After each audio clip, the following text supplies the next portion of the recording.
Financing is available for 60 months. Every model in our 2,000 car inventory is priced to sell. The International Autos Group, Milwaukee, Waukesha, Sheboygan, and Brown Deer. Or at IAAutogroup.com, where our ordinary needs to be extraordinary. Financing with approved credit, $1,709 per month per $1,000 financed on select models. The playoffs are here, and every moment is bigger than the next. This is the Hunt for Brew October on Brewers Extra Innings, sponsored by Delta Dental. And the 0-1. Breaking ball, lined in the center, down for a base hit. Frelick being waved home, bottled in center by Taylor. Frelick will score. We are tied. Now to break it all down live from American Family Field, here is your host, Dom Catronio. What if I told you that hit you just heard off the bat of Jackson Chourio in the 5th inning to tie the game would be the last hit of the game for the Brewers? 17 in a row retired. They fall 8-4 in Game 1. Their back is against the wall once again. This is an all too familiar feeling for Brewers fans. They are now 1-10 over their last 11 playoff games. We can sit here and tell you about how painful it's been over the last 6 years. You already know that, but we're going to try to talk about tonight's game. And, you know, as I like to say all year long, and what one of my catchphrases is, what a story it could be. I mean, it's all in front of you now. You got to do something that literally nobody has done since the COVID era. I don't count the 2020 Wild Card Series as being part of this current version of the Wild Card Series, but since 2022, when this new best-of-3 series was enacted, no team that lost Game 1 won the series. It's interesting, when you see what the way this game went. The Mets, after playing a doubleheader yesterday and winning in unbelievable fashion like they did the first game, and then being shut out in the second game, you think coming in there, boy, exhaustion. But, you know, this is playoff baseball. Once you come to the ballpark, the intensity changes. You feel differently.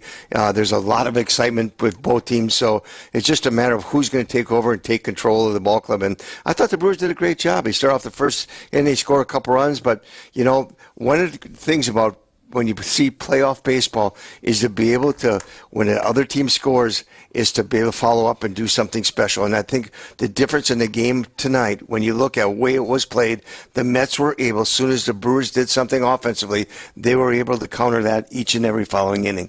And they were able to score some runs, get ahead. And I'll tell you what, the big fifth inning, scoring those runs with 2 outs, a little bit of Brewers medicine, what they've been doing to other clubs all season long. So the Mets did a nice job on the offensive side in that 5th inning and was a difference in the ball game. So let's start with a quick recap of what happened in this game. Then we'll break down the decisions and the impact and the performances and everything like that. So you mentioned the first inning. I mean, Freddie coming out of the gates, no problem. 1-2-3, top of the first. The Brewers get their first 3 batters aboard thanks to a double from Terang, a single from Chourio, an RBI single from Contreras, and boom, 8 pitches into the game, you have the lead, and then you're thinking, okay, this is great. They loaded the bases, a bases loaded hit by pitch for Rhys Hoskins. You're up 2-0. Sal would end up grounding out to end the inning. But nonetheless, I mean, you scored 2 runs in the first inning off a guy that doesn't give up runs in the first inning. That was only the 3rd time all year he's allowed a run in the first inning, Luis Severino. So, I mean, dream start. It's not like the Brewers showed up late to the party. They came out of the gates gun blazing. Yeah, one thing you want to do, especially you want to, the way this team plays when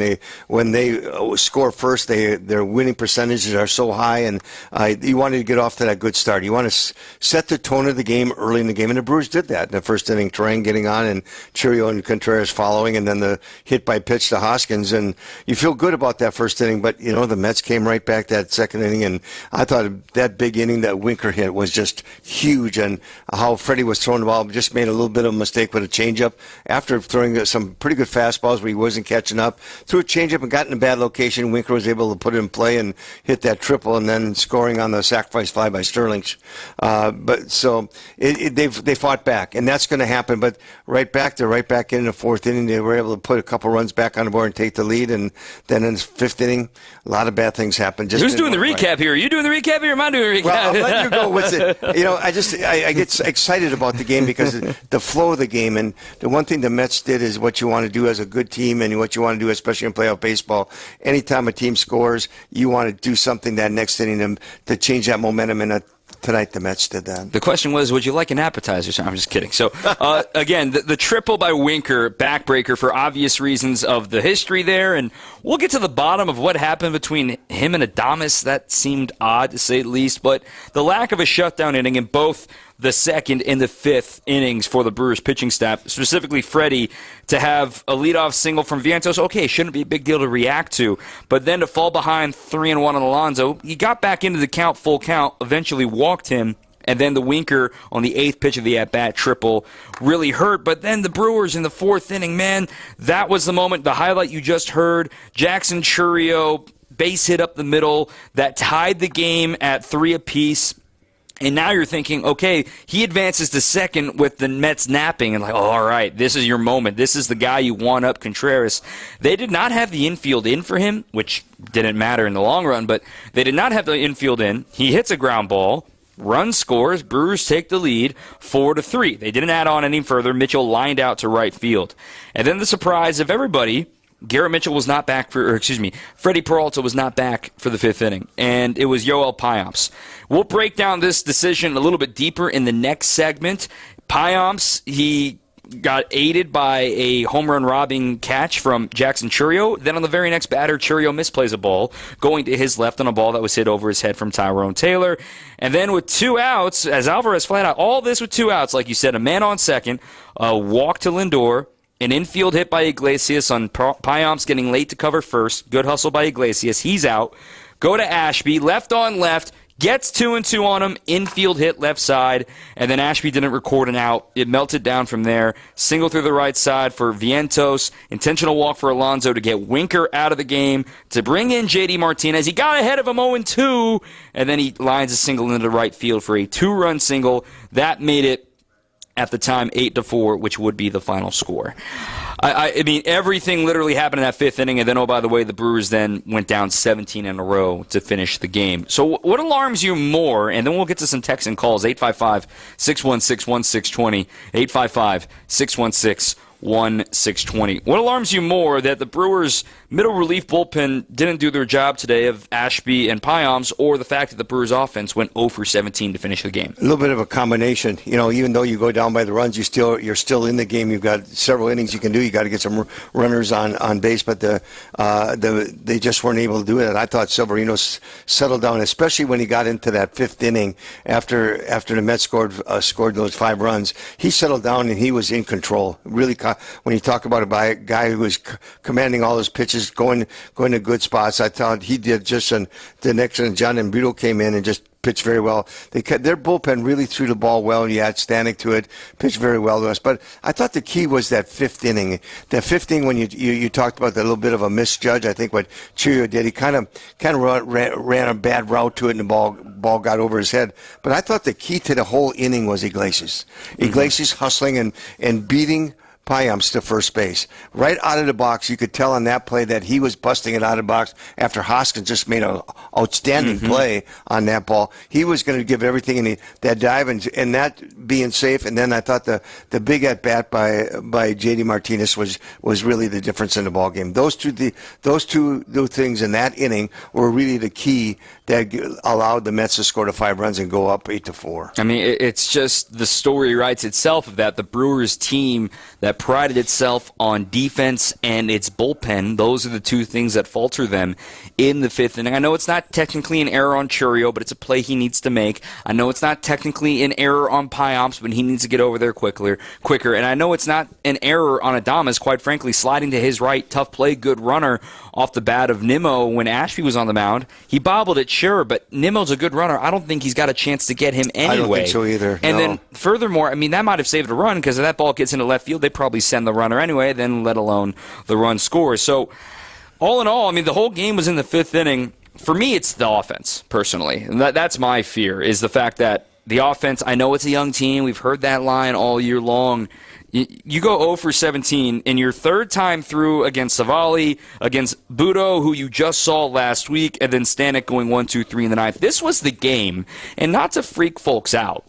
This was the game. I mean, this was the one you needed to win because you knew the two best relievers were not going to be available today in Phil Maton and Edwin Diaz. And they didn't even have to get up. Didn't even have to break a sweat. They didn't even have to worry about anything today.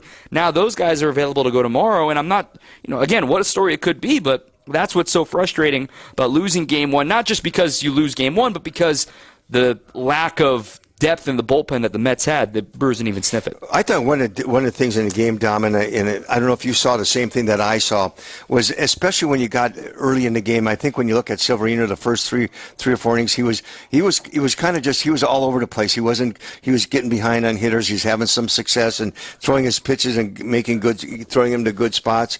I thought the big difference in the ball game was when he got to the fifth inning, he really turned the tide. He turned the tide and he got aggressive. And I thought from the fifth inning on, the Met pitchers really took it to the Brewers. They were aggressive. One thing that we talk about this team is their patience at the plate, getting good pitches to hit, putting the ball in play, getting on base. No walks. Only 2 walks in the game from the Met pitchers. They were aggressive to the Brewers, or making them do something, making them be aggressive. And I'll tell you, when you look at what this Mets team pitching did from the fifth inning on, very seldom were they behind in the count. It was strike one, strike two, or strike one and one. Never got late in the count where the Brewers could be a little patient, get the good pitch to hit, and put the ball in play. And I thought that was really the difference. Is their bullpen really got aggressive to the Milwaukee Brewers hitters, didn't allow them to be patient at the plate. I agree. All right, I see all of y'all on the phone lines, Karen, Ricky, John, and others. We're going to take a break. We're going to get to your phone calls. We're also going to talk about what went into the decision of pulling Freddie Peralta from this game. Then we'll get to your phone calls, 855-616-1620. Again, 855-616-1620 with Jerry Augustine. I'm Dom Cotroneo. Stay with us here on Brewers Extra Innings. This is the Hunt for Brew October on Brewers Extra Innings, sponsored by Delta Dental. The final summer sales drive is going on now at the International Autos Group. Get spectacular savings of up to $15,000, and 0.9% financing is available for 60 months. Every model in our 2,000 car inventory is priced to sell. The International Autos Group, Milwaukee, Waukesha, Sheboygan, and Brown Deer. Or at IAAutogroup.com, where our ordinary needs to be extraordinary. Financing with approved credit, $1,709 per month per $1,000 financed on select models. Hey, this is Steve Scafidi for Advent. I had some snoring issues that kept my wife up at night. That led to poor sleep and a lot of tired mornings on the radio, and nobody wants that, trust me. But it's simply, my nose wasn't working the way it should. I decided to go to Advent for a quick 30-minute visit, one of their great facilities, talk to a bunch of their doctors. They really put me at ease. After a really simple sleep study at home, in my own bed, they determined the root cause of my problem had to do with my sinuses and nasal passages in my breathing triangle. I didn't even know I had a breathing triangle until I went to see Advent. After a short procedure done in office, I'm back to breathing well, and my wife and I are both back to sleeping through the whole night. The best sleep we've ever had, that could be you. If you struggle with restless nights like I did, take the time to see how Advent can help. Find out how breathing well and sleeping well can make your life and your nights a whole lot better. Go to AdventKnows.com, schedule an appointment today, because Advent knows when you breathe well, you live better. AdventKnows.com. This is Brewers Extra Innings on WTMJ.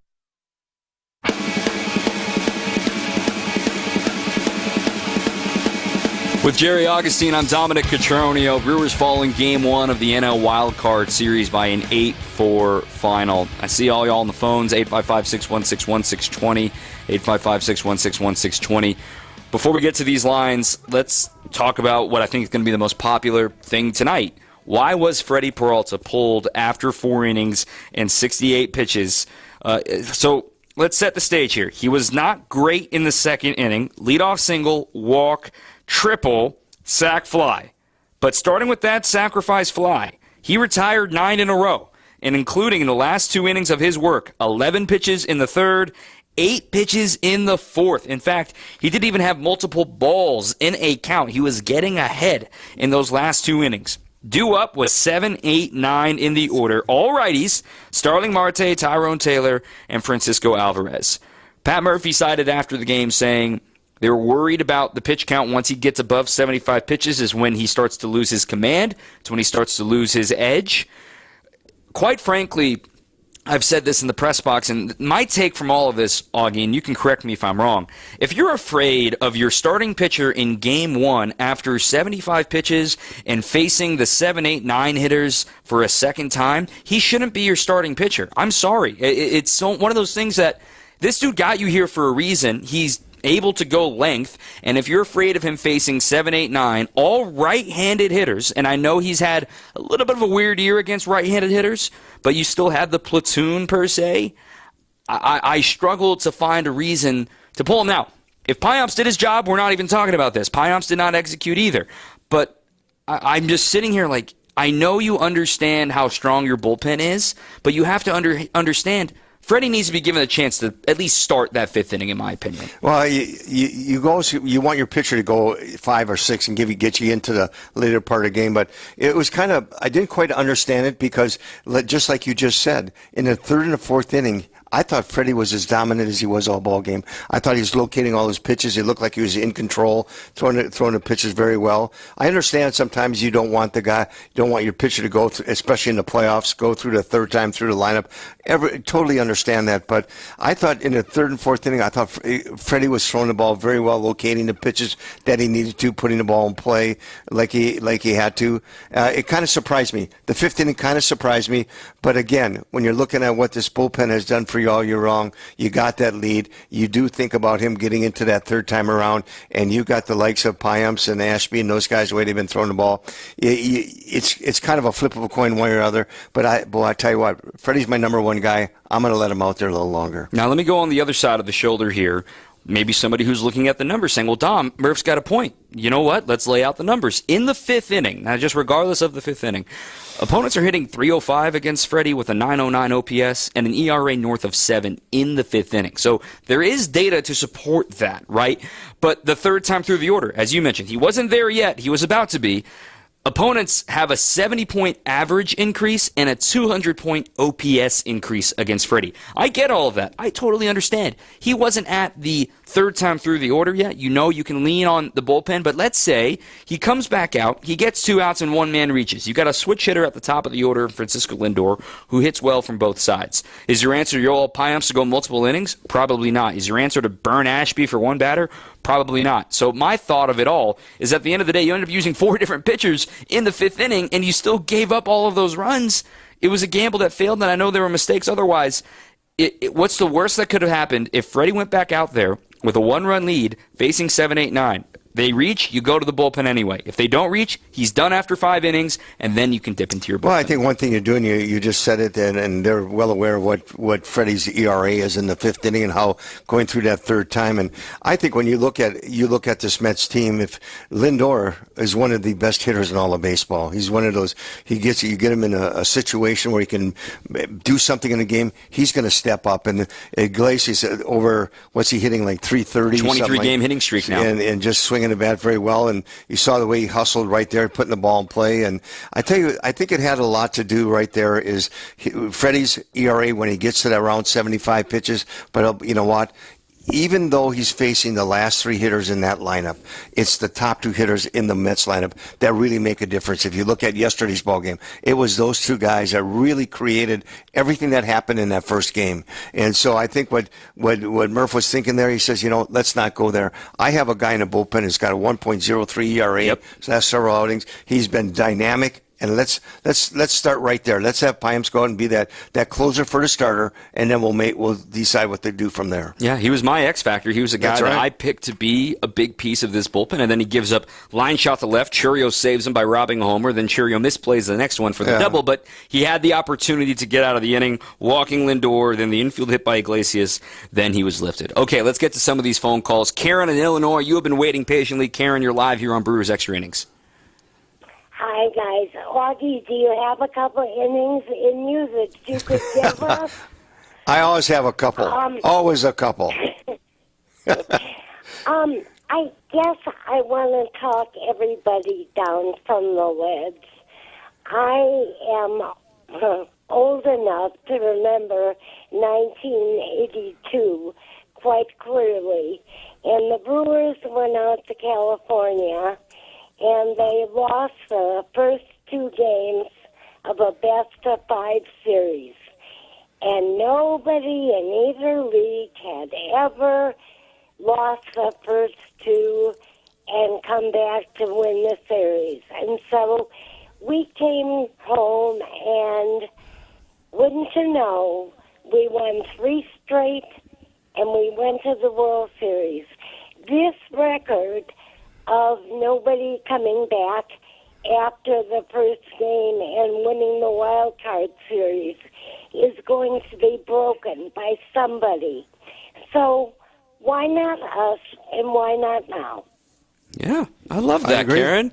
You know that feeling. I remember it well. I remember being in LA or Anaheim, and they were playing so good the first 2 ball games. We were in the game. They just played very dynamic, and we just came off a series against the Baltimore Orioles where we had to go to the final day to win it, and they took it to us. But we came home, and boy, offensively just played very well for 3 ball games, and were able to go serious. It does happen. It's all about that momentum you get, and it all starts with your starting pitcher, and that's where the Brewers have to go. They're going to go with their starting pitcher tomorrow, and they're going to start early and put some runs on the board. But they got to play Brewer baseball today. The Mets were able to turn the tide and play Brewer baseball against the Brewers. Yeah. Tomorrow the Brewers got to turn it right back and play Brewer baseball. I agree. A couple of texts agreeing with the call there from Karen. This one from Barb and Racine. I was at Game 4 in Milwaukee and remember the atmosphere. Who's to say that this team can't do the same? As Yogi said, it ain't over till it's over. And it's not. It's not. Let's get to Ricky in Honey Creek. Ricky, you're live here on Brewers Extra Innings. Yeah, I was just going to say, I was at this game. It was a disappointing end. But I just got to say, I really do not agree with Pat Murphy taking out Freddie Peralta after the 4th inning. I mean, he had done really good the last 2 innings, and I don't know, maybe he was right, but it just doesn't seem like he was right. Freddie Peralta, I think, could have done a better job than Payamps in the 5th. But it is what it is. It's in the past, and now we just got to look to the future, which is tomorrow. So, yep, I agree. Appreciate the call, Ricky. You're absolutely right about the fact that there is going to be disagreement about the 4th inning poll, sure. and that's going to be the topic of a lot of these texts that I've been scrolling through right now. Keep them coming, 855-616-1620, 855-616-1620. This text coming from Jenny and Vernon with our ace in there and Peralta, then some awful results from the mid-game games. How do we turn this around with our pitching? Lots of Mets fans in town didn't help us. Give us something to cheer for. Frankie Montas gets the ball tomorrow. I would imagine that means Tobias Myers gets the ball in Game 3 because you have to plan for that, but maybe he's available tomorrow out of the bullpen because there's no Game 3 if you don't win Game 2. It's all hands on deck tomorrow. And quite frankly, you've got Devin covered in the 9th. You've got McGill probably in the 8th. You've probably going to have Joe Ross factor into this game in some capacity tomorrow. There are still other options the Brewers can go to. And what Aaron Savali did today wasn't sexy. It wasn't like, oh my gosh, what a great performance. I mean, 3 shutout innings in the hold-the-line effort, didn't allow a hit. Man, tip my cap to Savali. I'm sure he wanted to start one of these games, and don't sleep on the fact he could come right back for Game 3 potentially, too. Well, I tell you, Aaron Savali did exactly what Aaron Savali needed to do for the Brewer Ball Club tonight. Went out and gave out 3 shutout innings, and that's what you want to do. You want him go in the game, settle the game down, and do something special to give your team an opportunity. You just don't know what can happen. I thought he threw the ball extremely well again tonight. He seems like he walks into this ballpark, and he throws the ball very well. He's always pitched very well at home since he's been with this ball club, and he's a guy that you can look at for the future. But you turn the tide now, you turn the page, and what like this team has done all year long, and you look at what Montez has done for you. He's aggressive. He's using all his pitches, and you say, you know what, you've been there before. You understand it. You're a veteran. You know what it is to pitch in games like this. It's your ball. Here's the ball. Let's go win. I agree. 855-616-1620. Let's get to one more call before we get to break. Let Dave, Logan, Brady, I see you guys on the line. I'll get to you in a moment. John in New Berlin. John, you're live here on Brewers Extra Innings. Hey, Dom, can you hear me? I got you. All right. Well, first, I just want to say I've been listening to you since you're on Locked On Brewers. You always have a really good breakdown of everything, I think, and you can kind of take a step back and break it down. But Yeah, like you said earlier, I think if Freddie if he can only go 75 pitches, and that's kind of the number you're worried about, I don't really know if he is your game one starter. I don't know if he's an ace. I think that's been questioned all year, and it's kind of been proven that, he's not really ace material. He's still a very talented pitcher, but if you have a guy starting game one where you're getting really worried about him going, I mean, they had guys up in the bullpen in the second inning after 3 outs in the first. They had Nick Mears warming up. So already then you're starting to burn the bullpen, get guys going. But on the other end, I mean, what happened with Freddie will happen. I mean, even guys like Corbin Burns don't have the best day. I mean, pitched great today, but that happens. But you let Severino go 6 innings and completely reset their bullpen. I think that's a huge issue for tomorrow and potentially Thursday. I mean, you let a bullpen that's extremely taxed and has been pitching for their postseason lives down the stretch get 6 solid innings out of their starter and a win. So now I think tomorrow, I mean, you're out, like you said, they didn't pitch Diaz and some of their other good guys, so you're going to be facing their best relievers. And tonight, your 5 through 9 hitters had 2 total hits. So, I mean, that's definitely a huge issue. And I don't mean to ramble on, but the whole slogan of this team was undaunted, and the last 17 straight retired. So I think, obviously, there's some things you can't do. If a pitcher's pitching great, hitting the spots and getting the ball to move, you can't do a whole lot. But none of the contact was really loud outs, no hard contact, a lot of bloopers, strikeouts, and just watching pitches. So I think moving forward, obviously, you can't look at today's game. You got to focus, from the time the game ended, you got to focus on tomorrow. But there's just a lot of errors in the field, not actual errors, but just issues with the team that you don't usually see. And the Mets are usually a team who makes those. So now, I mean, they completely flipped the script, but hopefully they get back tomorrow on Thursday and play quality baseball and can get 2 wins. So thanks for having me on. Keep your Thursday plans open. Absolutely. Appreciate the call, John. Thanks for your time, man. I agree with everything he said there. I don't have much really to add, but we are up against the break. Dave, Logan, Brady, I see you guys hanging on the line. If you want to join in, 855-616-1620. You can text in, you can call in. Stay with us, 855-616-1620 on your home of the Brewers, 620 WTMJ. This is the Hunt for Brew October on Brewers Extra Innings, sponsored by Delta Dental. When the power goes out, your life is disrupted. Heat, air conditioning, refrigeration, phones, all gone. Be prepared for the next outage with a Generac home standby generator. After sensing a power outage, a Generac generator automatically restores your home's power, whether you're home or away. Power your life with a generator from Adams, Wisconsin's #1 rated Generac dealer. Adams provides sales, installation, maintenance, and 24/7 service from all locations. Learn why Adams is your best choice in providing power peace of mind. Visit adamspower.com today. In 1964, we were making strides towards space travel. Mary Poppins was the #1 movie in theaters. And the Beatles were taking America by storm. Which was long before I was born. Facts. 1964 is also the year it all started for Richland's Tire and Service Centers. 60 years of continuous growth and more happy customers than you can shake a stick at. Okay, the streamers are a bit overkill. It's just us in the studio.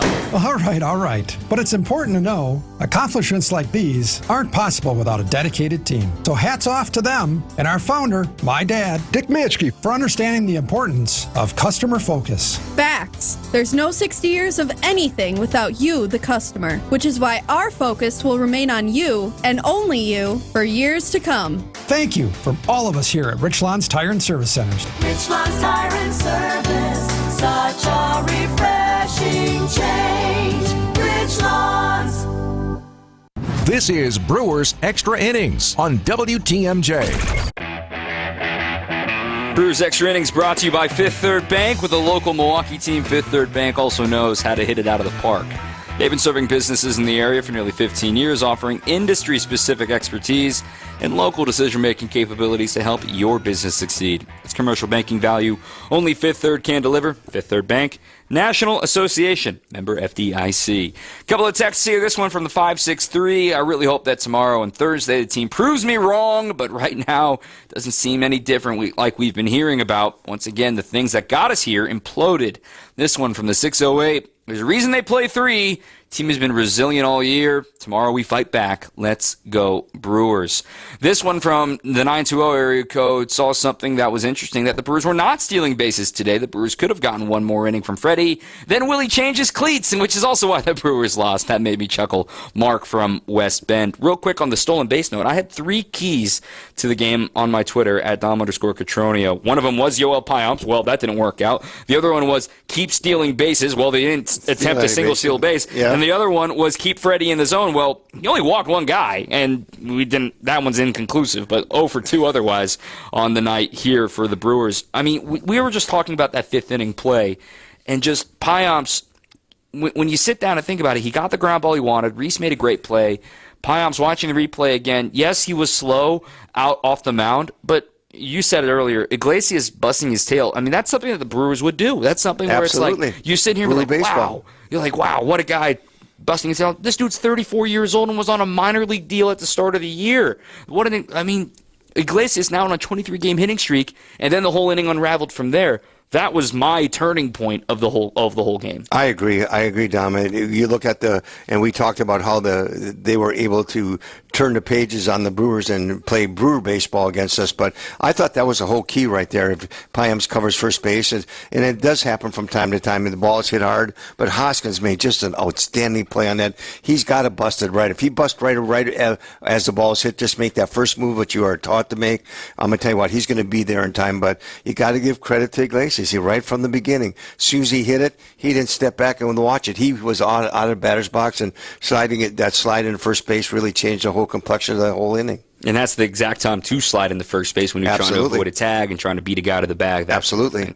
Let's get to the phone lines, 855-616-1620. Again, 855-616-1620. Dave in Oak Creek. Dave, you're live on Brewers Extra Innings. Hey, guys. Yeah, tough night watching it out there today, but I think a lot of the fans around us really agreed that I think the coach kind of pulled Freddie a little bit too early. He was really doing a really great job, and he only gave up 2 hits. They had the lead. I mean, give him the confidence. He's your leader. Keep him in here. This is what happened in the past with Council pulling our guys in the 4th and 5th inning, and I really think that was a mistake there. And, we just got to go from there and trust our leaders. Freddie's our leader, and we got to stay with him on that. I mean, giving up 2 hits in 4 innings is great. And then Payamps again going in there and really not hustling the first base really cost that. I can't really blame Curio on that other play. He robbed a home run and saved Payamps on that one. But the second one, he kind of misplayed a little bit. But it was really pulling Freddie, I thought, too early. He had plenty of confidence. He was doing well. He only gave up 2 hits. It was one of his best games, actually. And to pull him in the playoffs is not the right time to pull him.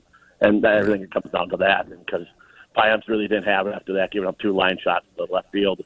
I mean, we're lucky Curio saved that one at the home run. Otherwise, it would have been another run right there, and then him not hustling the first. I mean, it comes down to a couple things only, really. Yeah, it always does in the playoffs. Yeah, it feels so small. But how about this number for you? Appreciate the call there, Dave. How about this number? The Brewers went 4 for 13 with runners in scoring position, which isn't all that terrible, but no, it's not. You still know they left some stuff out there. The Mets went 5 for 7. 5 for 7. I mean, not many opportunities, but they were getting hits. They were getting singles. Not necessarily all 5 of those runs drove in a run, but it certainly felt like it at certain points. Again, the Brewers got brewered in a way that the Mets did exactly what they do. Well, I go back to yesterday, and, he said, what are you going back to yesterday for? That first game that Atlanta and the Mets played, and the Mets were able to come back with getting ahead, the Braves going ahead, and then Lindor hitting a big home run to make it 8-7. I tell you, those emotions that you have in a game of baseball, especially as big as those games are, can carry over to the next day. But how do they carry over? I thought it carried over when Winker hit that triple. Mm-hmm. I thought it said right way. It said right there. He said, you know what? Boy, the Brewers just went out. They scored a couple runs. We come back. What does Winker do? He hits that triple, then scores another on it. Puts him up 3-2. That is emotions that you have gotten from the day before. Baseball is a game of emotions, and it can carry over when your team goes out and all of a sudden they do things, and the next day, boy, all of a sudden they look at the scoreboard. They're down 2 runs. They come back and they scored 3 runs to go ahead there. I thought that gave a lot of impetus for this Met ball club really to turn the page on the Brewers and start playing a little bit of Brewer baseball against the Brewers, which they have played great all year. Yeah, I agree. And real quick, too, the pitch selection is something I didn't really love on the triple there to Jesse Winker. He was late on back-to-back fastballs, fouling them off. And you read the swings, and I both the catcher and the pitcher work together on calling pitches. And, you know, sometimes you shake and some guy insists, or some guy shakes and you go to something else and you agree on that. And you can tell by the swing he was just trying to stay alive against the fastball. He got a changeup. It wasn't the best located pitch, but he was out in front because he was gearing up for fastball and trying to fight off, stay alive, and times up his bat perfectly. It's kind of reading swings 101 right there. I agree. I thought that he was not on Freddie's fastball at all, but I thought the changeup was a pitch that Freddie was just trying to do to expand the strike zone. He just got away from him and got in a bad zone, and Winker was able to put the ball in play. But I thought the pitch selection, I don't think it's all that bad if you do what you do with the pitch what you wanted to do. And that was a pitch where you try to expand the strike zone down, get it out of the strike zone, let him see it. That makes that fastball, if you come back with that fastball, just that little bit better. I'm not worried about the pitch selection. Location probably more than pitch selection. Yeah, the changeup was a big key for Freddie tonight. Only 4 innings worth. Let's get to Logan in Jefferson. Logan's been waiting patiently. Logan, you're live on Brewers Extra Innings. Hey, Dom. Hey, Augie. I love the show. Been listening to you guys for a long time, a couple of years now. First-time Thank caller. you. I was at the game tonight, and, Dave nailed it on the head about, Freddie and all that. I totally agree with what he said. My question for you is, do you have any idea why Brian Hudson's not on this playoff roster? I mean, the guy's pitched 60 innings for us this year. I know his velocity's been down. He's got a sub-2 ERA. I know the velocity's been down, but the guy's given up a 500 OPS to right-handed hitters. I mean, I think the guy deserves a chance to be on this roster. And Amir's pitched well tonight. I was at the game. He pitched well, but, I think Brian Hudson deserves a chance to be on this roster, so I'd like to know where your head's at about that. Yeah, that's a great question. Appreciate the call, Logan. And let me just read what exactly Murph said earlier today when asked about how hard it was to take Hudson off. First and foremost, the reason why he's not on the roster is because, as you cited there, Logan, the right-handedness of this roster. There are right-handed heavy. There's only 2 lefties in the starting lineup, in Nimmo and Winker, and they will pinch hit Winker for J.D. Martinez like they did tonight. But this was a great question from Adam McCalvey earlier today. He could be in a future series, but when you look at Hudson and the numbers and the raw numbers that he had, is it a little bit of a weird feeling like, wow, this guy's not on the roster? This is what Murph said. Yeah, absolutely. More than a weird feeling. That was like, wow, how that all transpired, that whole thing. Yeah, it's just, there's a lot behind it. There's a lot to it. A hard one. We've talked about the velo being down and the sweeper not sweeping like it was down in AAA. I get it. But to me, Augie, you have the liberty to carry 13 pitchers. They decided to carry 12 and keep both Isaac Collins and Andrew Monasterio on the position player roster. To me, I don't understand keeping both. I understand keeping one, and that would thus leave room to have all 13 pitchers if you so wish. But Brian Hudson's not on this round roster. Potentially we could see him at Philly if the Brewers pull off the miracle. Yeah, the one thing I like about this Brewer ball club and the way they had their pitching staff all year long is as a bullpen is based on giving the opponents a different look, giving them a different style. It's not the over-top 98 all the time, and it's not over-top breaking ball all the time. It's giving a different arm angle, and I think that's one area where the Brewers, when you look through most of the year, by having a guy like Hobie Milner, Hudson, and Jared Koenig, you got 3 different looks from lefties, and that makes that bullpen from the left side pretty darn exciting. And I agree with some of the callers that say, why wasn't he on the roster? I just think he gives a different look, and anytime you can give the opponent a different look, it's going to change things around. It would have been nice to see him on it. They made a decision to have an extra player in a short series. I think that had a lot to do with it. But I'll tell you what, there's no doubt that Hudson and Milner give you that different look, and I really like that from the left side. Yep. All right, let's get one last call in before Augie departs. Brady from Wapaka. Thanks for calling in, Brady. You're live on Brewers Extra Innings. Hey, Dom. Good to talk to you. Big fan of the show. I'm just frustrated right now. It's been long season.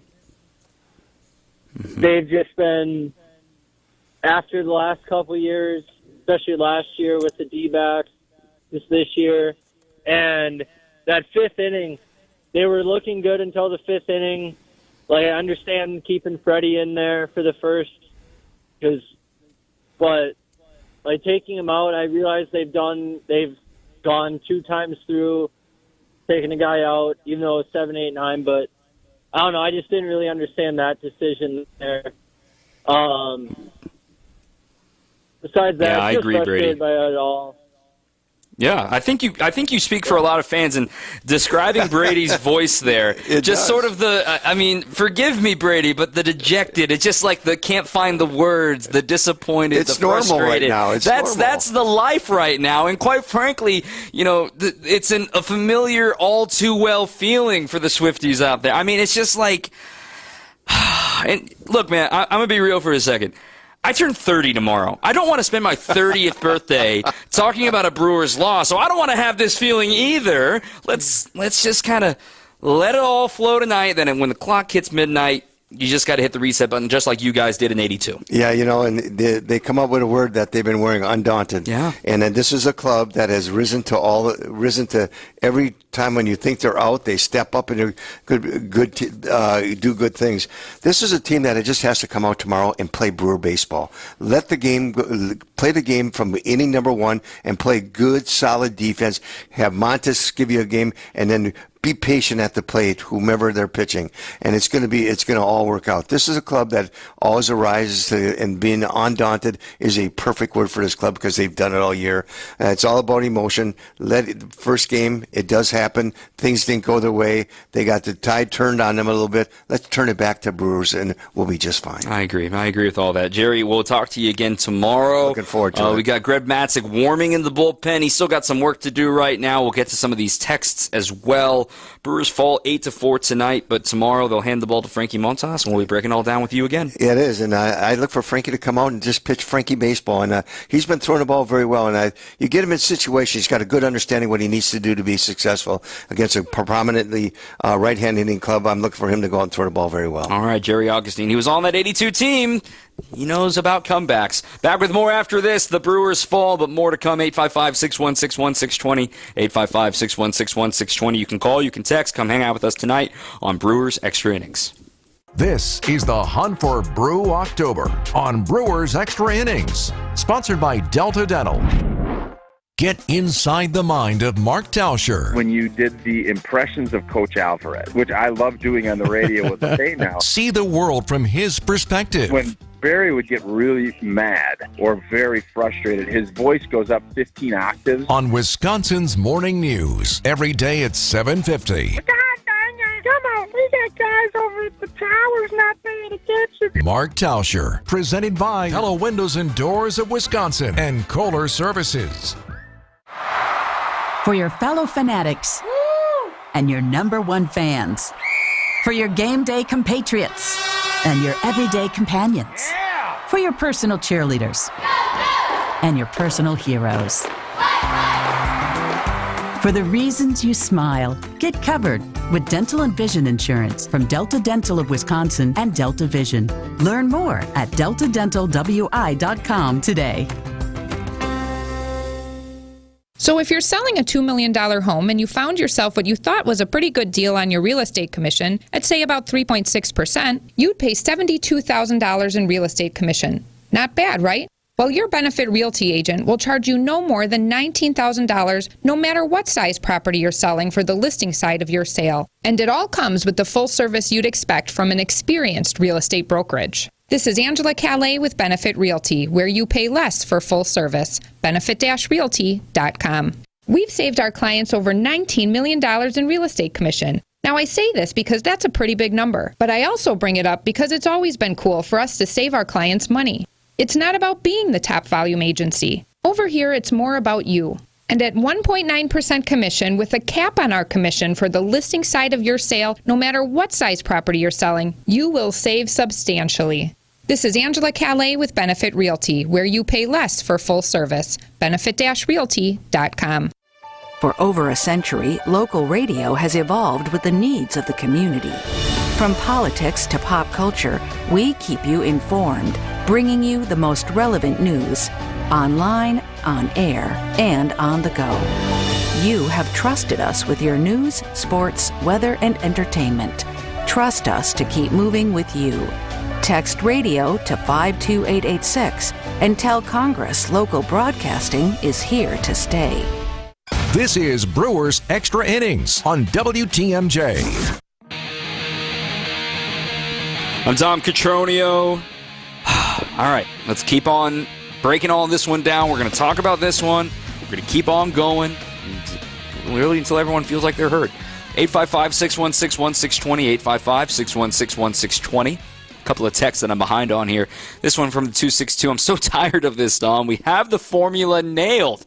Bullpenning, speed, defense, but our bullpen and defense do this every year. Payamps was nails all September. Ashby was a miracle in September and August. We'll never stop believing, but this one hurts. I agree. This one from Doug. Big trouble now. Down a game and have to face a lefty. Probably two, Doug. And wouldn't you know it, the bullpen failed them. Had what they wanted to. I think that's a good point to mention here, Doug, because the Brewers not only, Payamps was not up until the Brewers started that rally and then ultimately took the lead. They were ready to send Freddie back out there for the fifth inning if it was still trailing, which makes this even a little bit more confusing. But nonetheless, they got what they wanted, saying, okay, fifth inning with the lead, let's give it to Payamps. And I wonder, because Savali was up moving around earlier in the game too, I wonder if they had a game plan of, if you get through that fifth inning, understanding, fifth and maybe the sixth inning, and set the stage for Aaron Savali to pitch what he did tonight, then maybe we're talking about a different story. But obviously, you had to make sure you had the lead to give the ball to Savali. In the ideal scenario, they ultimately did not. This one, oh man, the Mickey Mouse wildcard teams, I am so tired of this. Hey man, they still earned it. If you don't like it, play better, win more games. You're still a division winner.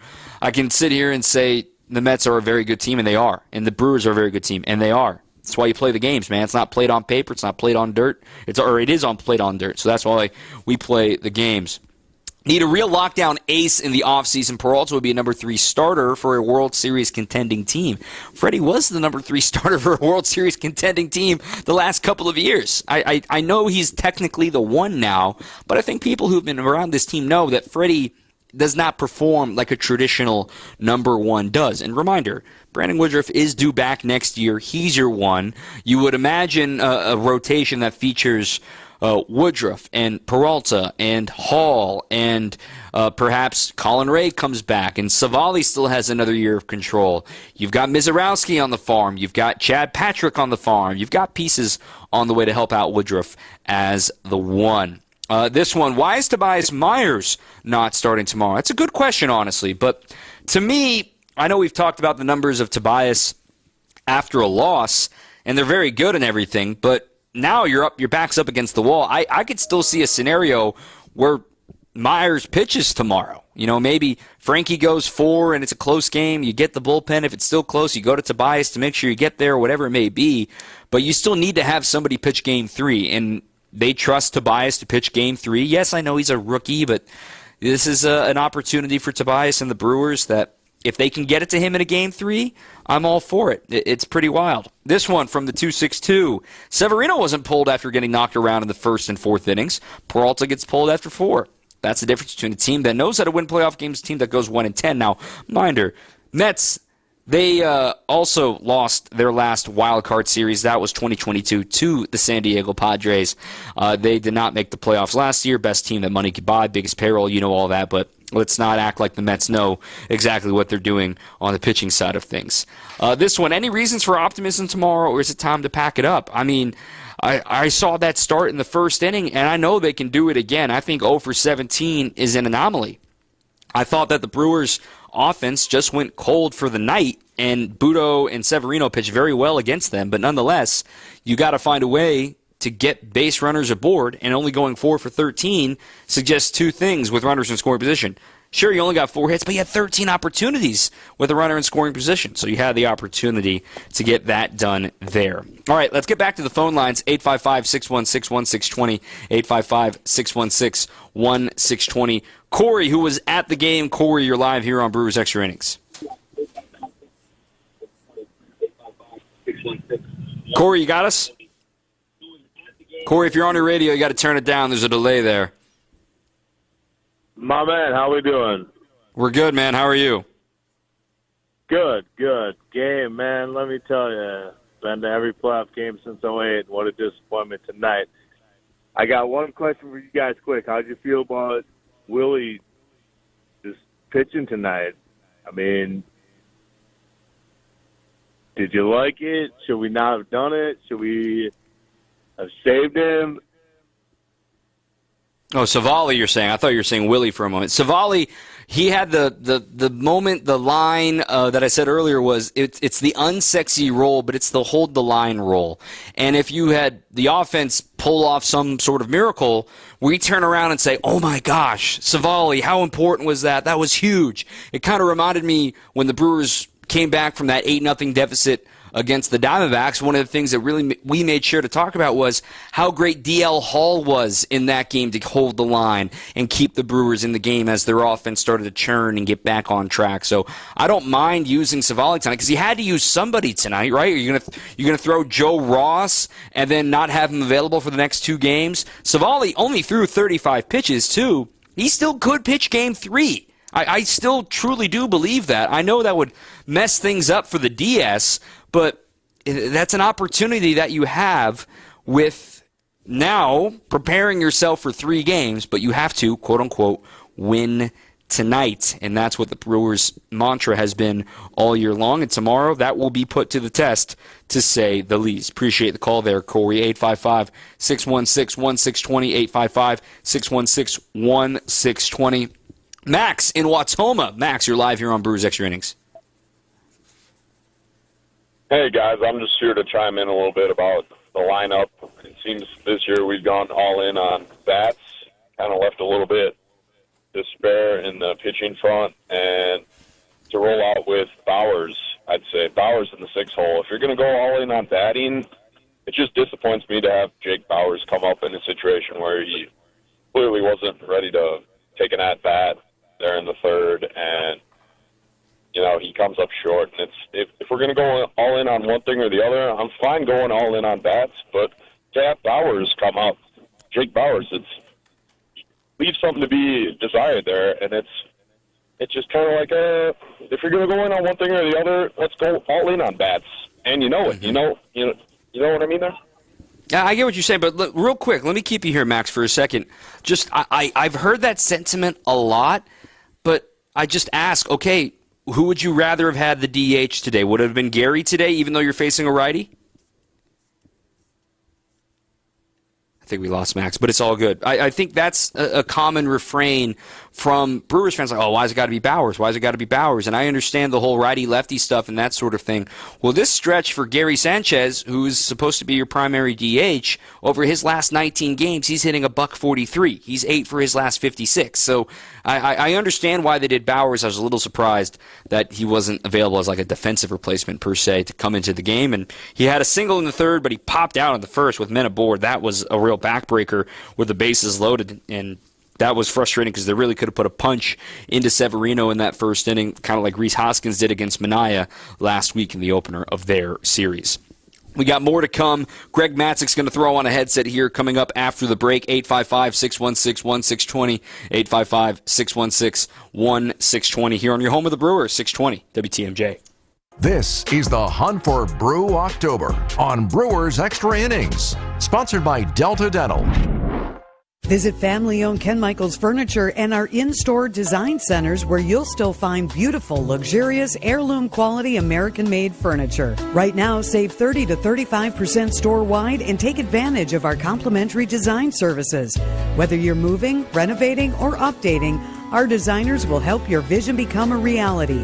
Visit Ken Michaels Furniture in Brookfield on Capitol Drive and in Greenfield on Highway 100 to save 30 to 35% store-wide today. Sleep better and save more with mattresses from Milwaukee Mattress and Ken Michaels Furniture. Handcrafted in our Milwaukee factory, our mattresses utilize natural materials like cotton cushioning, which dissipates body heat, Joma wool quilts for warm wintry nights and cool summer evenings, and natural latex providing superior conformability and pressure relief for aching joints. Stop in today at any Ken Michaels Furniture store and save up to 50% compared to national brands. Well, if you need flagstone for your new natural patio, Erickson's is the place to find it. We have the largest selection and 15 styles to choose from. And for decorative stone, Erickson's is your best choice. Our decorative stone is trucked in from all over the country. We buy straight from the quarry and cut out the middleman to keep your prices nice and low. Erickson's Landscape Supply. High-quality mulch and stone for a whole lot less. Commercial or residential, visit ericksonslandscapesupply.com to see our entire selection. So he said to me, "Boy, oh boy, do you got the boulders." And I said, "You betcha." And he said, "Do you mind if I cherry pick?" And I said, "Feel free. They're all beautiful and they're all granite. Sparkling pinks, blues, and grays from 4 to 36 inches. And they're all priced right because we buy direct from the source nationwide to give you the look you want." Erickson's Landscape Supply. High-quality mulch and stone for a whole lot less. Commercial or residential, visit ericksonslandscapesupply.com to see our entire selection. This is Brewers Extra Innings on WTMJ. Welcome back. I'm Dom Cotroneo, 855-616-1620, 855-616-1620. Brewers fall 8-4 in Game 1 of the Wild Card Series tonight. There's still time to schedule your annual furnace tune-up. Cider Heating, Plumbing, and Electrical is offering $20 off through the end of October. Act fast and schedule an appointment today at cider.com. That's SEIDER.com. Families helping families since 1912. Greg Matzek's thrown on a headset with us. You've known him here across Wisconsin's Midday News and sports director and all the fun stuff here at WTMJ. You've seen a lot of these playoff losses, unfortunately, man. Right. I even had to ask him, like, wait a minute now. Was there a win somewhere between 2018 and today? And you astutely pointed out Game 1 of the 2021 NLDS against the Braves. How could I have forgotten that game, Dom? But you are correct. That is the last time the Brewers won a postseason game. I was in the nation's capital, booking a flight to Los Angeles when everything erupted against Josh Hader and Trent Grisham in the outfield. That was a sorry way to end the season. I was here at the games last season against the Diamondbacks. I thought maybe just getting a Mets team that has an inflated payroll and some good experienced players, maybe on the back end of their career, tired after traveling and covering 17 innings of pitching against the Braves, I thought might be the nice time to grab the Mets, but apparently not. No, not here. Honestly, I was so worried when the Mets were the team, and I know some folks, you got the scenario you want, you got them using all their pitching. Not quite. They had to win Game 1, and then they got the coast in Game 2. But quite frankly, we see stories about this all the time with teams that face adversity and then overcome the adversity. I'm trying to think, off the top of my head, a team that got had to work hard at the end of the season that didn't play well in the postseason, right? That had to squeak their way in, that didn't play well in the postseason, playing important games down the stretch. Phillies in 2022 go on to the World Series. Diamondbacks last year go on to the World Series. The Giants three-peat wild card teams in 2 of them. There is something to the momentum. I believe it for sure. But there's no excuse for the Brewers to go 0-17 to finish the game when you were down by 4 runs. Just try to get something together. I thought just maybe, it would be a little sluggish getting going here. You always do wonder about a young team. You wonder about any team in the postseason. It's different. Man, there's 40,000 people here at 4:30 in the afternoon on a Tuesday. That's different. Mm-hmm. That's not common in the world of everyday regular season baseball. So how do you adjust for that? Everything is just bigger, more inflated, more importance, bigger microscope, all of that when it comes to playoff baseball. And the Brewers handled it right away. 1-2-3 inning, boom, boom, boom. They get a couple of runs on the board in the first inning. You're thinking to yourself, this team has settled in.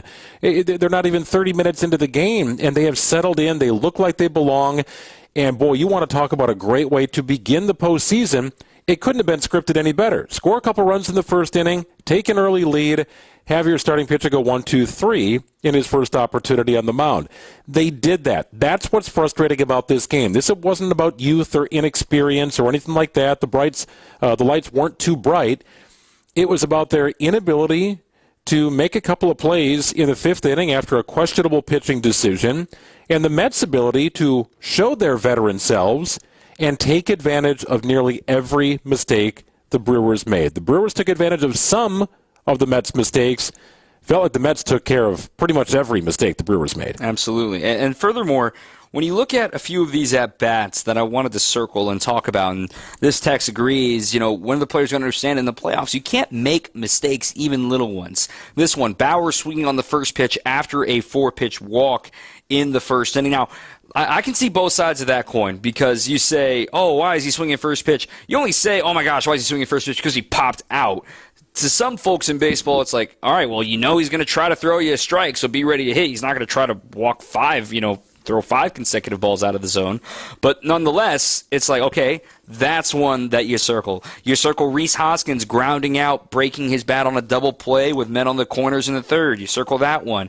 You circle not being able to get Contreras out of the infield. I know he did what the situation called for, but a base hit would have scored 2 runs in the 4th inning as opposed to just grounding out to short. Those are 3 at-bats I circled in the first 4 innings of the game that I say, yeah, I know they scored 4 runs early. It could have been even more. And to me, there was a clear philosophy in this game. They wanted to get after Severino early, and he was pounding the strike zone. But even Contreras had a first pitch swinging single to right field that helped play to run. Contreras swung at the first pitch all 4 plate appearances. He did. I was going to say he also had a first pitch swinging out.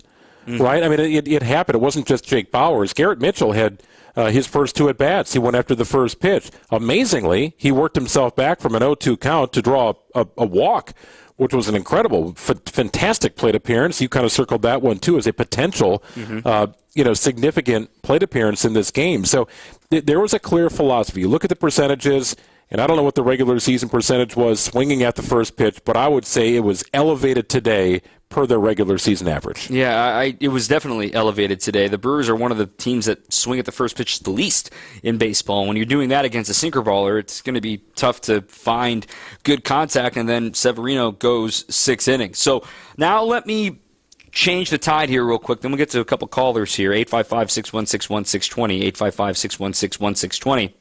Okay, you got punched in the mouth, to use the phrasing of the boxing phrasing that Pat Murphy loves so much. It's all right. You got beat up. You're on the ropes a little bit right now.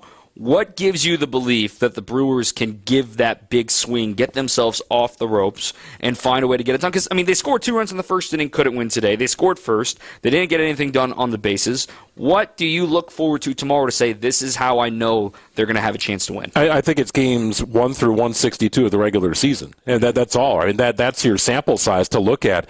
This team doesn't typically go into ruts. Prolonged ruts. Have they had a couple of, back-to-back games that were duds? Yes, of course, they have during the course of the season. Not a lot of 3-game losing streaks or more. But I look at the way this team responded, really both teams. After that 5-run inning for the Mets, the Brewers were deflated. The Mets were so jacked up they couldn't get a hit after that. There was not a single hit in this game after that 5-run 5th inning. Yeah. There was not a hit. A single hit. Either team. So you talk about the emotional swings, what that kind of surge can do for a team. The Mets probably felt like they were riding high. Now we got this cushion. That's emotional. The Brewers are probably feeling like they got a haymaker knocked to the ground and they couldn't recover.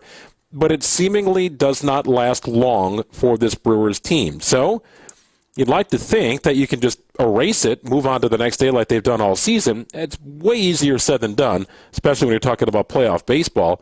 But they have no choice. Yeah. They have no choice. Don't worry about Game 3 and who starts that game. You got to get through tomorrow. And furthermore, you're going to have to do it against a lefty. You're going to have to do it against Sean Manaea. You might see a lefty in Game 3, too, if you get to that point. Jose Quintana and David Peterson will be available in that game, too. So it's like, okay, you're going to have to do something you've struggled with all year now. Again, what a story it could be to get the job done. And Manaea, he got a little squeezed in that first inning on Friday night when the Mets were trying to win and get their way in, and Rhys hitting the grand slam and all. I imagine he's going to come out sharp and great and that sort of thing.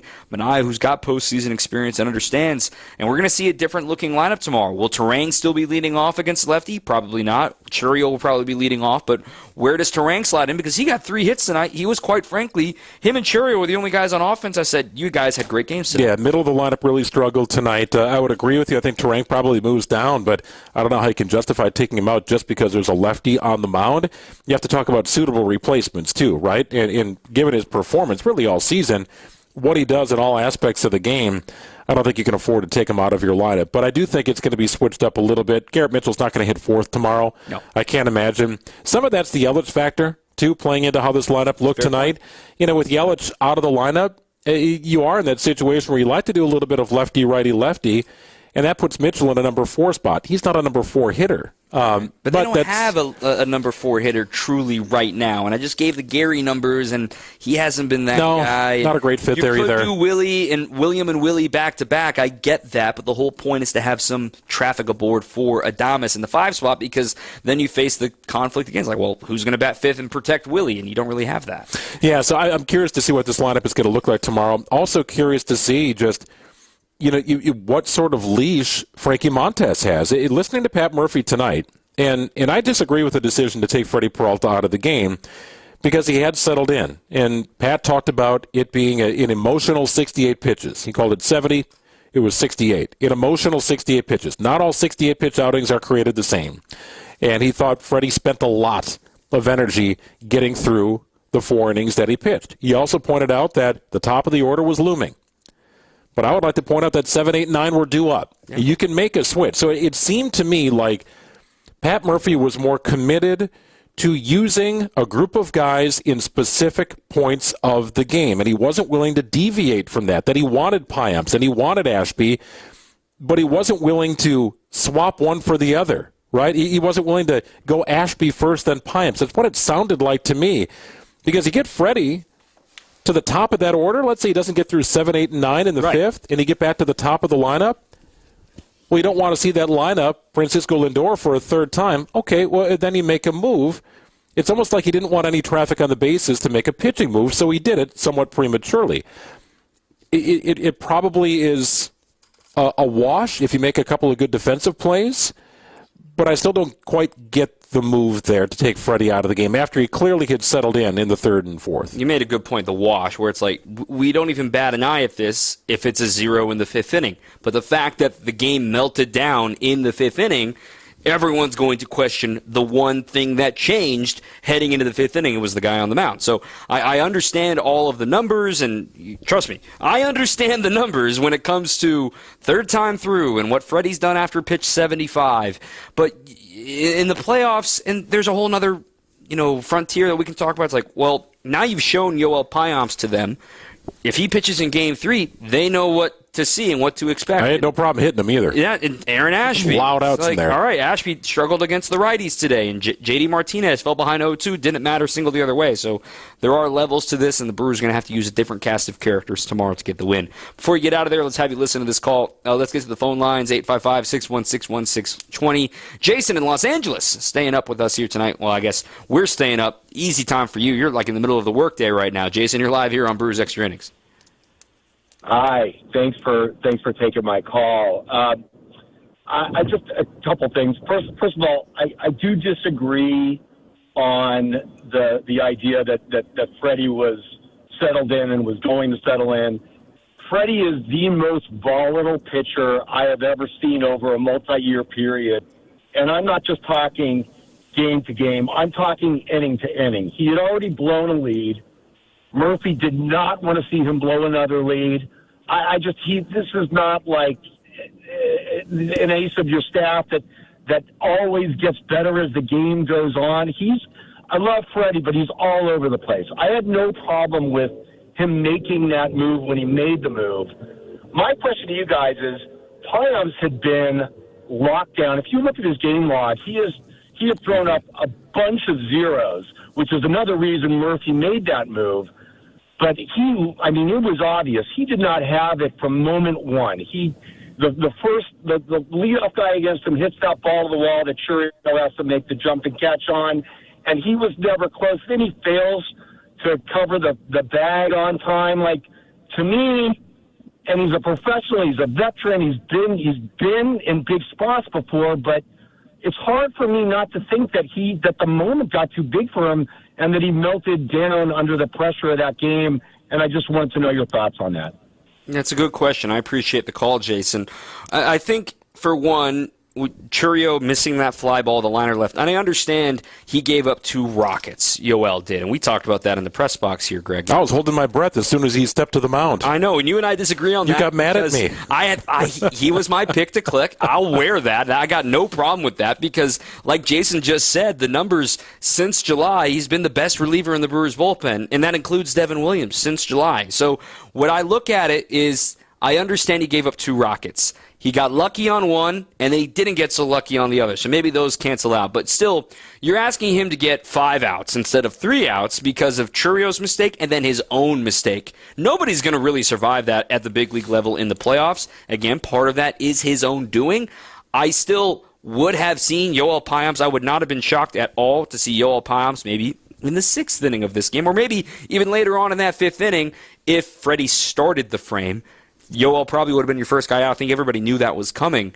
But nonetheless, it's a matter of execution, and he didn't execute. Well, you made a good point, too, that Yoel Payamps coming into a game with traffic on the base paths is more a recipe for disaster than it is if he starts an inning. And I'm with you on that. There are times where I've seen Yoel on the mound and thought to myself, oh boy, inherited runners. I am nervous about this situation. He gave up 2 missiles. It felt like, I don't want to say he didn't recover because it didn't feel like his stuff was crisp from the start, but it was sort of compounding mistakes. And I think if you ask Churio, he's going to say I should have come up with that ball in left field. But, okay, a missile hit to you out there, it's going to happen. Inexcusable is Payamps' inability to cover first. Yes. That's inexcusable. That is an inexcusable mistake. So now you're talking about a 5th out potentially in that inning. Not quick enough recognition on the runner streaking from second to home on that play too. So that's a good hustle play by Tyrone Taylor. So a kind of a frustrating sequence of events, and the Brewers never really recovered from it.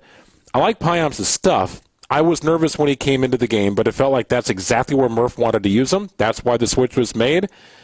I like Peralta's chances to get out of that 7, 8, and 9, and maybe you do make that move to get back to the top of the order, but I felt good about him coming back for 7, 8, and 9 in the 5th. Yeah, I did too. And nonetheless, as you said, you have to get more outs in this league. You're asking for disaster. And to clean things up on the inherited runners thing, I went back and checked on the numbers here. He's actually been okay with inherited runners this year, but I think part of the issue too, though, is he hasn't been doing it lately because he hasn't needed to do it, and he's been pitching like a clean 7th inning, and maybe that's something that the Brewers know that we don't. Even though the numbers suggest he should be able to handle it. I mean, on the season, he's only allowed he's had 16 total inherited runners, and only 3 have scored. So it's not a big sample size. It's not like Hobie Milner having like 50 back in 2021. But so what is it in my mind that whenever I see him in a big moment, I think to myself, oh man, just hold on tight here, right?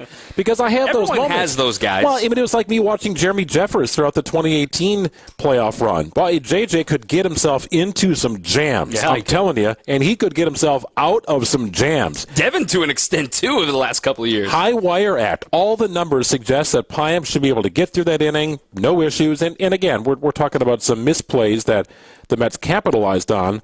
But I was nervous from the get-go. There was something deep in my psyche that puts up some sort of block or red flag when I see Yoel Payamps in a big situation. Yep. All right, Greg, we'll get you out of here on this. Give me one name, one pick to click if the Brewers are going to win Game 2 tomorrow. I think it's got to be Frankie Montas, right? You got a starter who's going to be on the mound. He's a trade deadline acquisition.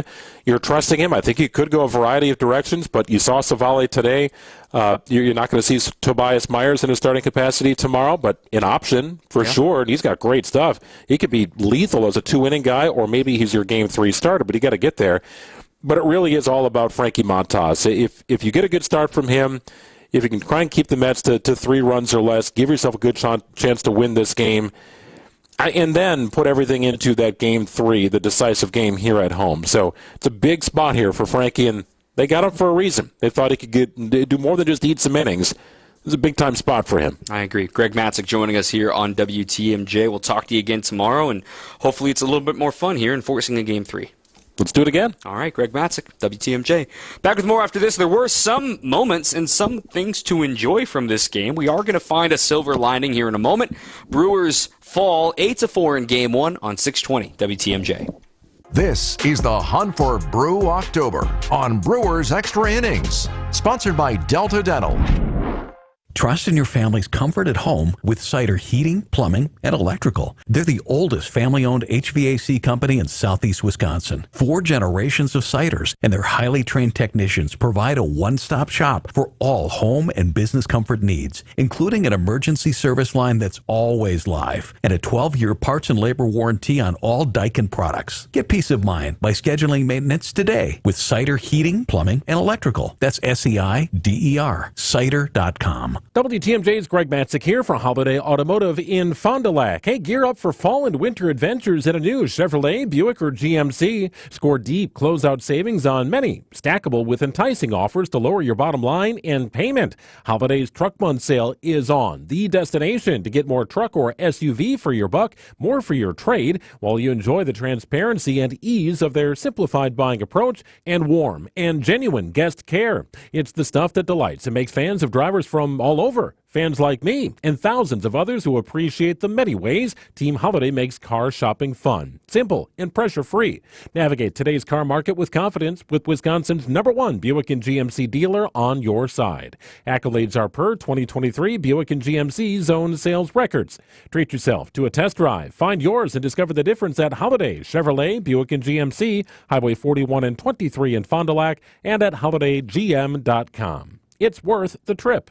Is it time to give your home a new look? Absolutely. Get personal care from Adair. Adair Floors and Remodeling has a design team ready to help with all flooring and remodeling needs, including tub to shower conversions. Want to create your dream kitchen, including cabinets? How about the rec room? Adair Floors and Remodeling has been family run in Franklin for over 65 years. For floors and all home remodeling needs, get personal care from Adair. Adair Floors and Remodeling, South 27th Street in Franklin, and online at adairfloors.com. Longing for thick, healthy, gorgeous hair? Say goodbye to shedding, thin, and dull hair, and hello to thick, healthy hair with Hair Volume from New Nordic.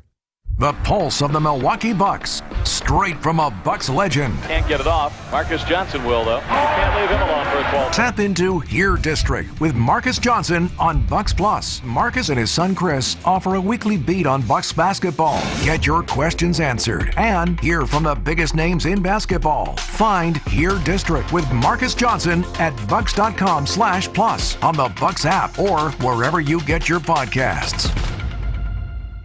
WTMJ's Eric Bilstead here for Elmbrook Family Dental. It's a one-stop shop. Along with teeth cleaning and dental care, the folks at Elmbrook Family Dental can assist you with replacing missing teeth, implementing Invisalign, cosmetic dentistry, teeth whitening, and even TMJ therapy. Elmbrook Family Dental. They've got 2 locations in Brookfield and a brand new state-of-the-art site in Wauwatosa on Mayfair Road near Wisconsin Avenue. ElmbrookFamilyDental.com. That's ElmbrookFamilyDental.com. This is Brewers Extra Innings on WTMJ. Brewers fall in Game 1. Get ready to go for Game 2 tomorrow. I'm Dom Cotroneo. First pitch tomorrow is scheduled for 6:38. Network coverage here on WTMJ will begin at 6 o'clock, and I'll be with you after the game as well to react to it all after, hopefully, a Brewers victory to force a Game 3. Now, we have to wait on the other games to be decided, but we can know for certain that Game 3, if necessary, would be a 7:38 game. It would be a late-night game if there is one here in Milwaukee. So keep that in mind as you make your plans for Thursday, because they're going to win tomorrow. I'm really hoping for it. I'm speaking it into existence to get the job done. Before we talk about the silver linings, let's just start to kind of close the book here on what Murph said today and hear from him, because we talked about it earlier. But here's what Pat Murphy had to say about pulling Freddie Peralta. We take the lead in the game. We've got a full bullpen. It's a playoff game. We'd like to get him to 5 because of our bullpen usage over the week. You don't do that. You're playing to win tonight. And Payamps has got a 1.03 ERA in 30 games. Hasn't given up a run in 12 outings. Yeah, and it was a bad time to have a first clunker in a while. More from Murph on Freddie coming out. Even Freddie in one more inning, maybe we could have. It would have changed how we used the relievers, but maybe we could have. I felt like we just took the lead. It'd been an emotional 70 pitches. what has he got, 20 left? He's usually 83 and 90 is when he kind of loses a little bit on his fastball. I didn't want to face those guys 3 times around. So. Yeah, and I don't think anybody was complaining about facing a third time through if he wasn't going to get that chance, but at least let him get through the order a second time, with the lead when he make that decision. And like we just talked about too, the Mets, and even what Augie was talking about earlier, the Mets out-Brewers the Brewers, taking advantage of mistakes. I think teams are going to have moments, this was a big game to have those moments in, but, every team had misplays. They had their third baseman didn't field the ball early in the game. They capitalized at the right time. We had first and third, one out, hit into a double play. But it's just the way it worked out. That big inning takes the wind out of your sails, and it was emotional for both teams. Once it got to be 8-4, nobody did a thing. So we got a few positives now as we move on from this one and all the negative stuff that comes from this game. Let's just point out 3 positives. And it all has to start with Jackson Chourio, and the highlight that was, little did we know, the last hit of the game for the Brewers, but tying the game in the 4th inning, making it 3-3, and the Brewers felt like they were set up for a rally. And the 0-1. Breaking ball, lined into center, down for a base hit. Frelick being waved home, bottled in center by Taylor. Frelick will score. We are tied. Lane Grindle's call there, and the numbers on it pretty fun. This one from Sarah Langs here from ESPN and Major League Baseball. At 20 years old and 204 days, Jackson Chourio is the youngest player with multiple hits in a postseason game since Bryce Harper, when he was just a few days shy of his 20th birthday in 2012. So he had a couple of hits as a teenager back in the NLDS in 2012 with the Nats. He is, though, the youngest player in MLB history to have multiple hits in his postseason debut. And know who he scored in that was Sal Frelick. And that's the other bit of good news in this. Quite frankly, when I was leaving the ballpark yesterday, and I was thinking about what the Brewers were going to do with their roster and trying to figure out, what do you do if Sal's not able to go? Do you just go ahead and put Perkins in there every day in center? Because, Perkins will be in there tomorrow given they're facing a lefty. And then I came to the ballpark today, saw Sal, and saw he was on the roster, and Sal going through his routine. I'm like, all right, we'll see what happens. And then he pulls a double. He runs fine in the outfield, made a couple plays. It's like he looked fine. I was shocked. I was really worried earlier, especially leaving the game yesterday. I thought Sal looked totally fine. He gets a double, scored a run. Not much else to write home about, but he's not the only one on the Brewers offense that does not have much to write home about today. I think that's the irony of this, too, that the Brewers offense, they only struck out 7 times today. And I think that's another silver lining in the fact that I know we talked about the lack of walks from the Brewers, but this is the postseason. The guys that are pitching aren't going to walk many batters. They are meant to strike out batters. And the fact that the Brewers only struck out 7 times today tells me a couple of things. I know there's pop-ups in there. I know there's weak contact in there. But, okay, they're picking good pitches to hit. They're not quite barreling them yet. And Chourio's was one of the hardest hit balls of the night, that 101 off the bat, back up the middle. I wonder if that can be an omen, the lack of swing and miss, the lack of strikeouts today for what's to come tomorrow. Granted, they have their work cut out for them with a left-hander in Sean Manaea getting the baseball. 855-616-1620 if you got some last-second texts in here. This one, 2 words, Jesse Winker. I remember the controversy that Craig Counsell caused by pinch hitting him last year for the Crew. It really stung to see him hit a triple against the Crew this year. And there was a little bit of coverage to the Willie Adames, Jesse Winker argument between innings. I don't understand quite what went down there, but nonetheless, it felt like some bristled former teammates not exactly pleased to see each other or something like that. I'm not reading too much into it, but nonetheless, it happened. It was weird. It was odd, and the Brewers lost the game. And here we are reacting to all of it as well. This one, regular season champ, postseason chumps. Oh, that's a tough one, but you're not wrong. Maybe take down the rolls of plastic in the clubhouse. Jinx. Nah, those were up last week, too, before the celebration happened there. You just leave them up. It's easier to just leave them up because it happens very, very quickly. But maybe you take them down tomorrow and see what happens. But the Brewers, they are up against the wall. They'll try to figure it out and see what they can do to just survive, win tonight. That's literally all that matters tomorrow. This one made me smile. I was at the game, really disappointed with the empty seats. I used to make fun of the Braves for that. Now I just bought tickets for Game 3. Ooh, I like that. Confidence from the 414 here as well. Real quick, Mets fans, man, they were loud. They were awesome. They were rocking. Brewers fans, I understand you're on your back foot there. That wasn't fun to hear that all night long, but it wasn't that uncomfortable of an environment for the other team. I'm not calling it out, but I'm just saying, like, you heard it. You heard it on the air. Wasn't crazy. This one from Brian and Tosa. Another wild card disappointment at the moment, but once again, the Brewers can't come up with a big hit in the first inning. Should have been a crooked number. Basically took the wind out of the Mets' sails, but instead only scored 2. But hey, they still scored 2, Brian. I mean, if you told me they were going to score 2 in a playoff game in the first inning, sign me up. I understand that you felt like you left some out there, but this is the playoffs. You're always going to feel like you leave runs out there. Even if they scored 6 runs tonight, you would have felt like they left runs out there no matter what happens. And 0 for 17 end the game is unacceptable. Obviously, the Mets opening up a 4-run lead killed any momentum for the Crew. Hope for a better outcome tomorrow. All right, let's start landing the plane here. Let's take our last break, and let's look ahead to tomorrow, what needs to happen, what the Brewers need to be ready for, and what Sean Manaea will try to do against the Brewers. Back with more after this on 620 WTMJ. This is the Hunt for Brew October on Brewers Extra Innings, sponsored by Delta Dental.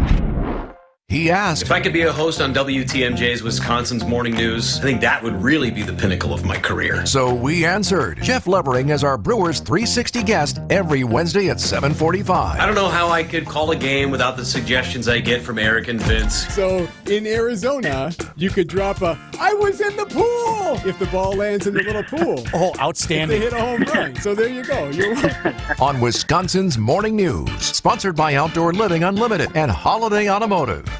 We keep you safe, warm, and dry. Semper Fi. SemperFiRoofing.com. You've probably heard about employee stock ownership plans before, but what separates Fifth Third Bank from others when it comes to these plans? A succession plan that benefits business owners and employees.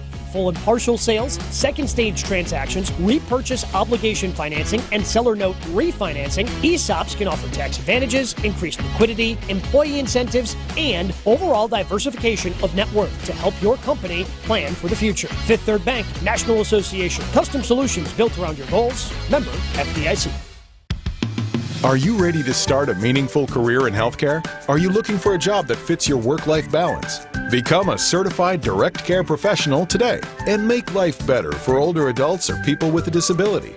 WIS Caregiver Careers makes it easy with free online training plus earn a $500 bonus. See your name on Wisconsin's Certified Direct Care Registry. Sign up today at wiscaregivercdcp.com. Sponsored by the Wisconsin Department of Health Services. It's a bully that will not let up until you do something about it. And the worst part is that the bullying happens when you're at your most vulnerable. You might as well have your hands tied behind your back while that bully puts one hand over your mouth and pinches your nose with the other. He'll let up, let you catch your breath, and then he'll do it again. Sleep apnea is a bully. Not long ago, we heard our friend John tell you about how his bully was stopping his breathing in his sleep over 145 times an hour. Think about what that can do to your body's organs. It's no wonder that the snowball effects of long-term obstructive sleep apnea are heart disease, stroke, even depression and anxiety.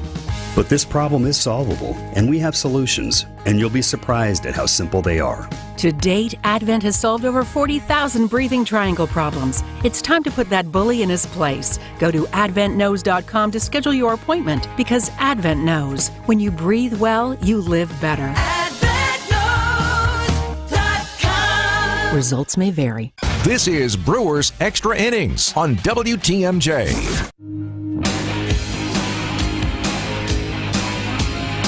Just reading back in on the quotes from Willie Adames about the Jesse Winker exchange. He was surprised, and I think Winker was surprised that Willie Adames, of all people, was the one that talked back to him. And look, I've seen Willie here since 2021. I've never really seen him do that to an opponent.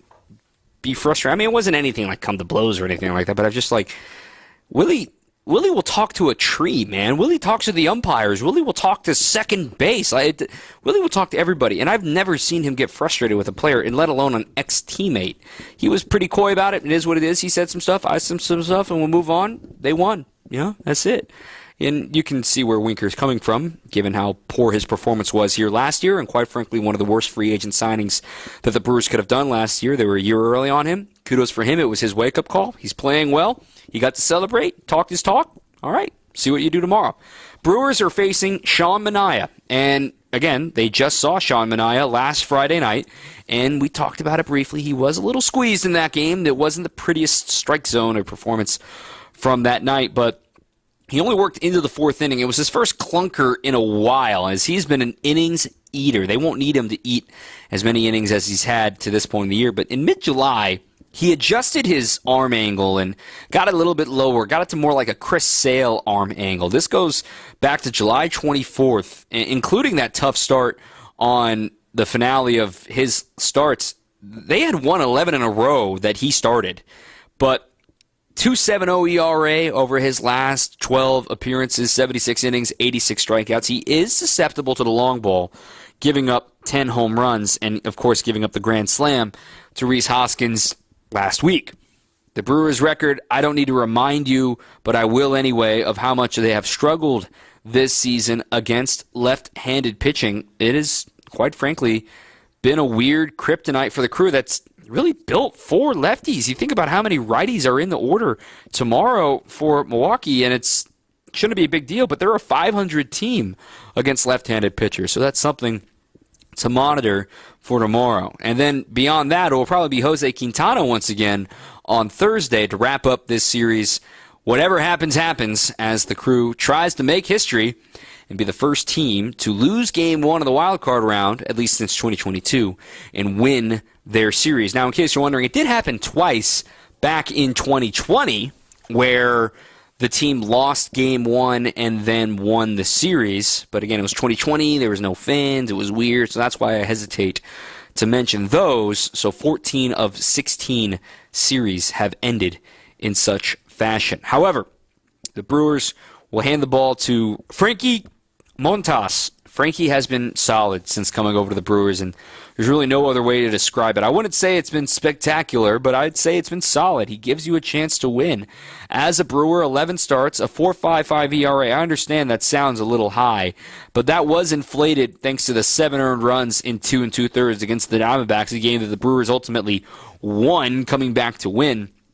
Prior to that start, he had been on a roll working at least 6 innings in 6 of his last 7 starts prior to that. And for a guy that isn't going to be asked to go 7 innings unless he's absolutely rolling and the Brewers give him a lead, then we'll revisit it. But he's got a little bit of playoff experience, again, from 2020, so take as much stock as you want. It's the former Oakland A's Bowl, as Sean Manaea and Frankie Montas were teammates back in 18, 19, 20 with the A's, as those are some really good years for Oakland back then. In the postseason, Frankie Montas, again, this will be his 3rd career appearance, 2nd career start.